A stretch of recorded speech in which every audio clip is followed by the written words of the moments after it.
The true face of a greedy, treacherous and deceitful man, Victor Umeh.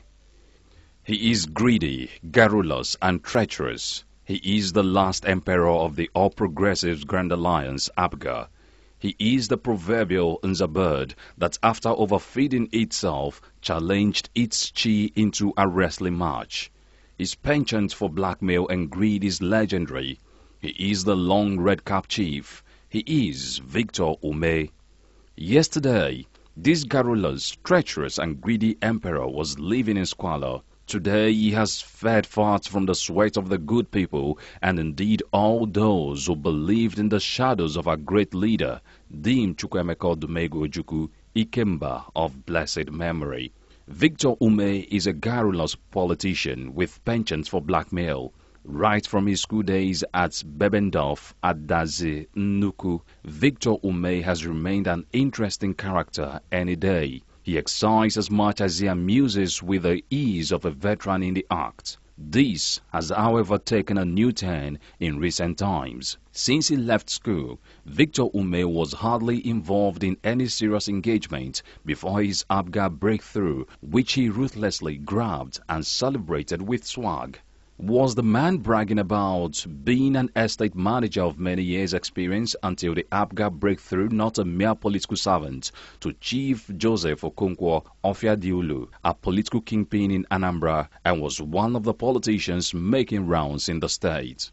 Victor Umeh, before he even became personal assistant, was a pool attendant in Enugu. From that duty, he became APGA National Treasurer, from where he manipulated his way against the party's constitution to upstage Chief Chakwas Okorie. As a glorified personal servant to the former state chairman of PDP, Chief Joseph Okonkwo Ofiadiolu, during which period he was serving Ofiadiolu, Victor Umeh got involved in some diabolic business of using charm to blindfold whoever he comes in contact with. During the period, Victor Umeh was part of the fraud that wrecked the administration of Governor Chinwoke Mbadiniju, where he rose to the position of State Treasurer of PDP. Victor Umeh, in his usual characteristics, however, embezzled the money belonging to PDP and ran away. He got himself another master like a dog. Shortly after he embezzled PDP money, he ran to Chief Chakwas Okorie, who was the national chairman of APGA. As usual, their relationship was short-lived, as he also succeeded in ruining Chief Chakwas Okorie, who gave him life when he was at the most trying moments of his life. Victor Umeh, through the help of Chakwas Okorie, rose to the rank of APGA National Treasurer, from where he again perfected plans to unseat his boss and became the national chairman of APGA, a position he held and refused to let go till date. This man is the only national chairman of a political party who has refused to allow the party to be democratized. He suddenly turned APGA party into a private limited company. The party now lives on Victor Umeh. It has become Agolozibo, People's General Assembly, APGA. His greed for money and power led him into much diabolic business. Victor Umeh has a private native doctor known as Ogbanshiegbe from Ukulu, in Dunukofia local government area of the state, who prepares charms for him, which he uses to hypnotize people, get close to them and blackmail them before plotting their downfall. He has gone to the extent of introducing his family into occultic activities. Just last January, Victor Umeh's young son, who schools at May Meta Secondary School, Enugu, was expelled from this great and revered institution for cultic activities. The news went to town that, like his father, his young son has taken to his style. All efforts made by Victor to save the boy from this expulsion failed, to the point that the self-styled emperor pleaded with the school authorities not to go to press on the issue. The saying goes, like father, like son.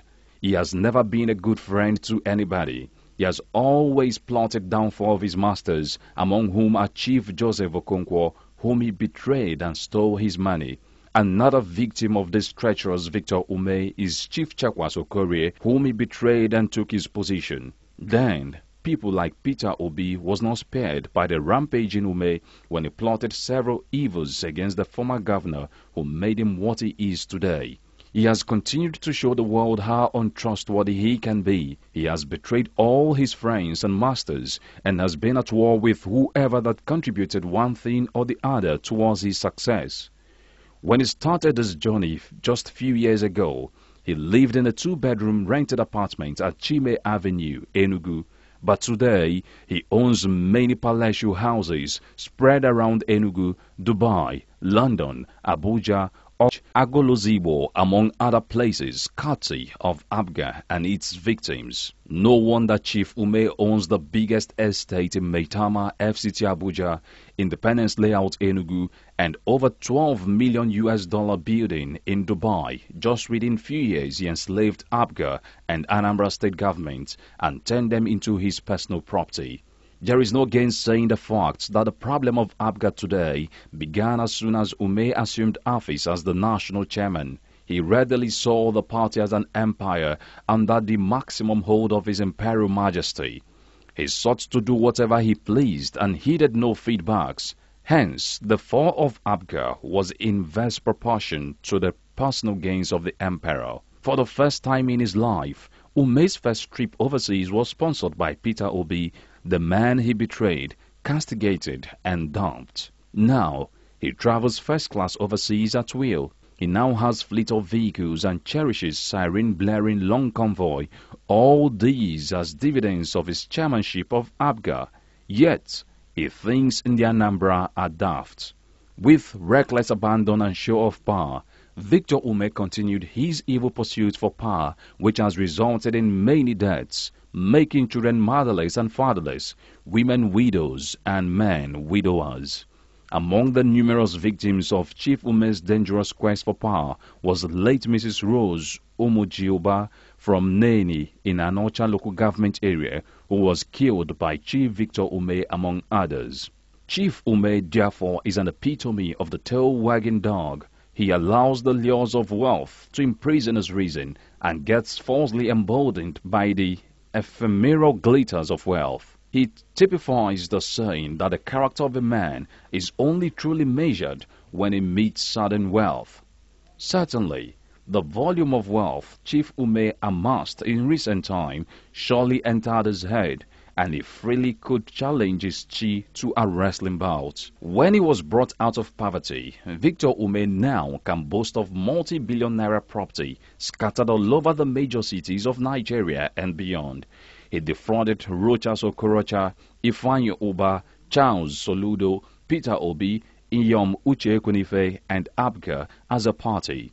Nobody is spared. Even his present marriage is a product of yet another fraud. Come to think that in his old poverty days, Victor was being fed and kept in Enugu by one Mrs. Ozoude, a widow and indigene of Ngwo, who resided at Transekulu, Enugu, and was running a bukateria where Victor was going to eat, drink and marry with her. When it was good, Victor promised to remarry the poor woman. However, when he had started making money as a treasurer in the then PDP, Victor decided to abandon the woman and marry somebody else. The wind of this got to the woman, who summoned the stakeholders meeting at Transekulu to resist Victor's plan. She insisted Victor must marry her as agreed or pay back her investment on him. At the end, it was resolved that since he could not pay the woman back, her daughter, who was helping the mother to wash pepper soup plates and was just in senior secondary, was traded in for Victor to pacify the woman. Now you can understand why his wife is not educated, because the poor girl was given in marriage to Victor Umeh before maturity and hardly allowed to finish secondary education. Victor's greed and treachery even transcends money.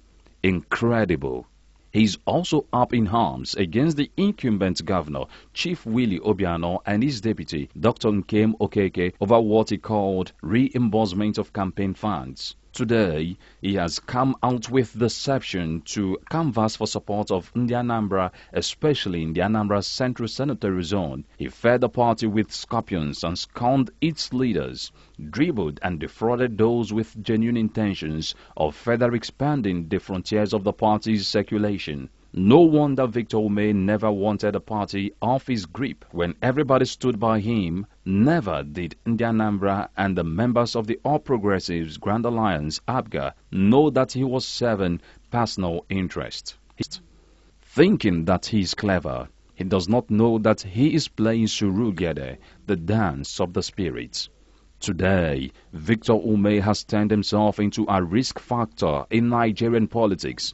Yet, he's going about telling the wise people of Anambra's Central Senatorial Zone that he wants to represent them at the Senate. How? At any given opportunity, he now goes from one tomb to the other looking for people to blackmail. He probably has forgotten that political power resides with the living and not the dead, and Indianambra Central shall repay him evil for evil. Helped by sudden wealth and introduction to men of wealth in the society by former Governor Obi, the little tiger is now showing his tigritude. The process of taming him, however, started late, but it is a task all lovers of APGA must join hands to accomplish. APGA needs liberation. Say no to Victor Umeh. Say no to neocolonialism. Say no to the tyrannical emperor of our time. Long live Anambra's Central Zone. Long live Anambra State.